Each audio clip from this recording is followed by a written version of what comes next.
আমার জন্য যেই বাইতুল্লাহ, আপনার জন্য ওই একই বাইতুল্লাহ।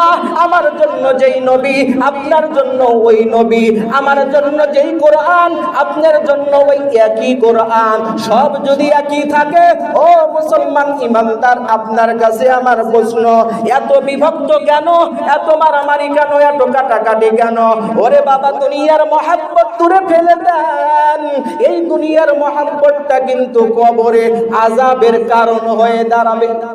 আরেকটি কথা হলো, এই আয়াতের ব্যাখ্যায় মুফাসসিরিন ইকরাম বলে দুনিয়ার আগুনটা যদি কোনো মানুষের শরীরে লেগে যায়, শরীরটা যখন একেবারে পুড়ে যায়, পুড়ে গেলে কি হয়?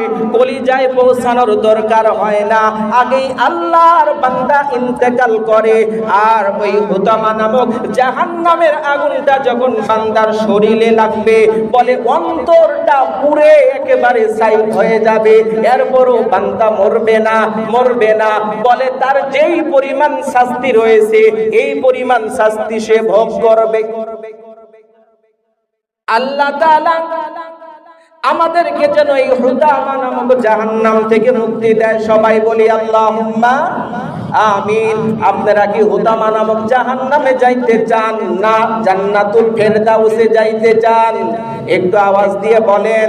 যদি জান্নাতুল ফেরদাউসে যাইতে চান, গীবত ছেড়ে দেন, পরনিন্দা ছেড়ে দেন, মানুষের বিরুদ্ধে ষড়যন্ত্র ছেড়ে দেন। ওয়াকুনু ইবাদাল্লাহ, সবাই আল্লাহর বান্দা হয়ে যান।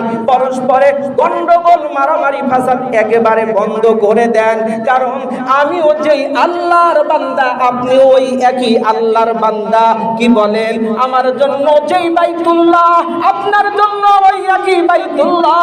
আমার জন্য যেই নবী, আপনার জন্য ওই নবী। আমার জন্য যেই কোরআন, আপনার জন্য ওই একই কোরআন। সব যদি একই থাকে, ও মুসলমান ইমানদার, আপনার কাছে আমার প্রশ্ন, এত বিভক্ত কেন? এত মারামারি কেন? এত কাটাকাটি কেন? ওরে বাবা, দুনিয়ার মহাব্বত দূরে ফেলে দেন। এই দুনিয়ার মহাব্বতটা কিন্তু কবরে আযাবের কারণ হয়ে দাঁড়াবে।